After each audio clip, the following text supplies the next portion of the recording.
Welcome back to our channel, where today we dissect a powerful story about failure, expensive shoes, and the art of persistence. Meet Davis, an ordinary man who suddenly feels a spark of inspiration while watching elite athletes cross the finish line in glory. He decides right then and there that he will become a runner, transforming his sedentary lifestyle into one of health and discipline. However, his first step is not on the pavement, but into a luxury sports store filled with the most expensive equipment available. He instinctively reaches for the most expensive pair on the shelf, believing that top-tier gear will automatically result in top-tier performance. This is the classic conflict between tools and willpower, where Davis mistakes the act of buying for the hard work of doing. He brings the prize home, treating the shoes not as utility items, but as a magic artifact that will solve his problems. Standing before the mirror, he feels a surge of unearned pride, satisfied with the image of a runner rather than the reality. The first run feels absolutely incredible, fueled by the novelty of the gear and the initial burst of adrenaline and motivation. He sprints past others, convinced that his investment has paid off and that this new lifestyle will be easy to maintain forever. Returning home, he meticulously cleans the dust off his shoes, treating them with a reverence usually reserved for fragile, precious art pieces. But the next morning brings reality as the alarm rings and his untrained muscles scream in protest against the sudden, intense activity. He manages to drag himself out the door, but the run is shorter, slower, and the shiny shoes feel a bit heavier. On the third day, a little rain becomes a valid excuse to protect his expensive gear and skip the workout completely. A week passes by quickly, and the shoes remain exactly where he left them, silent witnesses to his slowly fading commitment. He begins to walk past them without looking down, a subconscious defense mechanism to avoid the guilt of his broken promise. Eventually, the expensive shoes are moved from the hallway to the back of the closet, hidden away like a shameful secret. This image of dusty shoes is the emotional low point, a powerful metaphor for the dreams we buy but fail to earn. Davis sinks back into his old habits, feeling worse than before, because now he has the physical proof of his failure.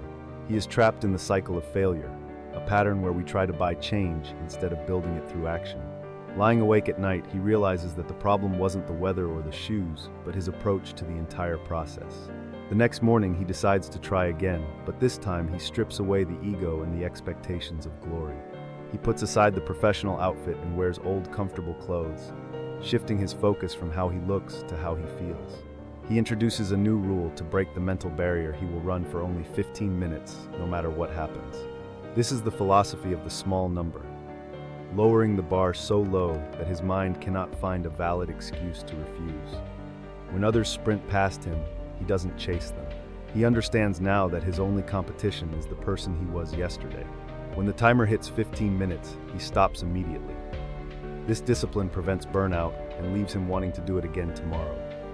When the rain returns, the old Davis would have quit, but the new Davis knows he can survive anything for just 15 minutes.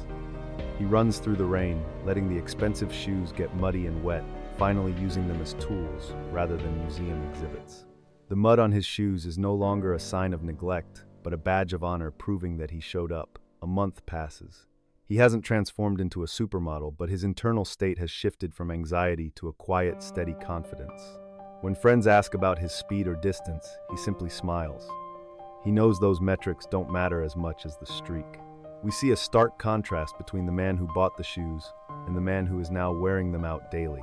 There are still bad days where exhaustion weighs him down and the sofa feels like the only place he belongs in the world. But the habit is now stronger than the fatigue.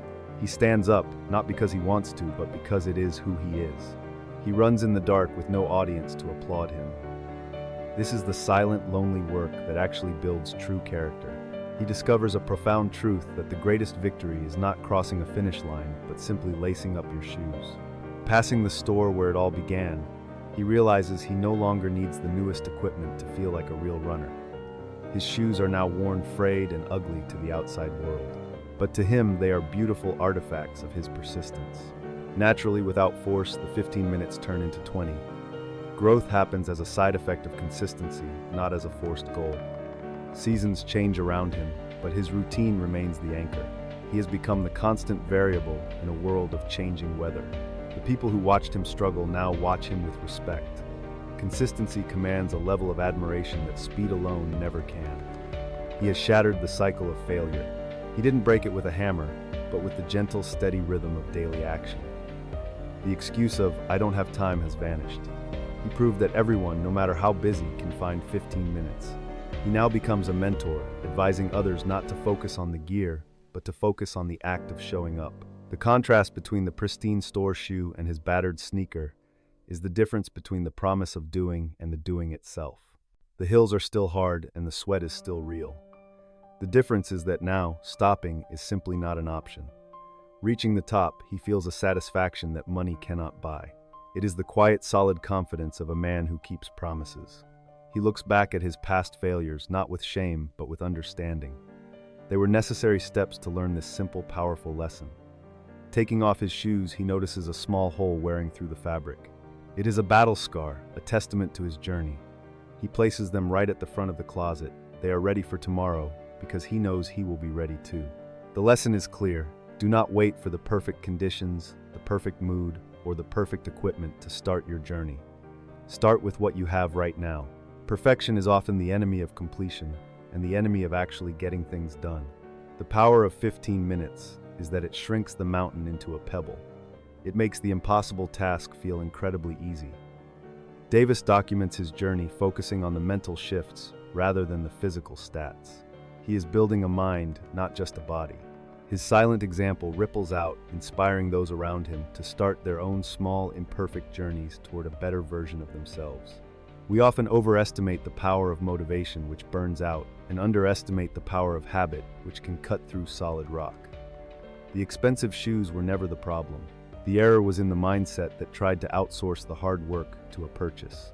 Davis is now a man who trusts himself. He knows that if he says he will do something, he will do it. Finally, the day comes when the old shoes are truly finished. He goes to buy a new pair, but with a different mindset. He walks into the store and chooses the pair that fits his needs, ignoring the price tag and the flashy marketing gimmicks. He pays with a calm demeanor. He understands now that the magic is not in the box, but in the man wearing them. Lacing up the new shoes, he feels ready. Not because the shoes are new, but because the habit is old and deeply stick.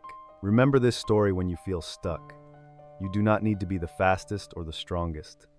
You must be consistent. Success is not a sprint, and it is not even a marathon. It is a series of 15-minute commitments kept every day.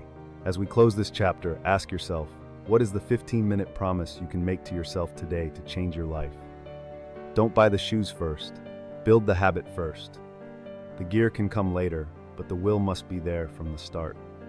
If this story resonated with you, please like and share it with someone who needs to hear this message of hope today. Thank you for watching Daniel's story. We are dedicated to bringing you narratives that inspire, challenge, and transform your perspective on life. From the dusty shoes in the closet to the freedom of the open road, remember that your potential is waiting for you. Persistence is the only vehicle that is guaranteed to arrive at the destination as long as you keep the engine running daily. Davis is still running out there somewhere, and we hope you will join him on your own path, starting with just 15 minutes. Check out our other videos for more deep dives into psychology and self-improvement. There is always more to learn and discover here. We appreciate your time and attention. Remember, the most important step is not the first one, but the one you take tomorrow. This has been Daniel's story. Stay consistent, stay brave, and we will see you in the next video. Goodbye for now.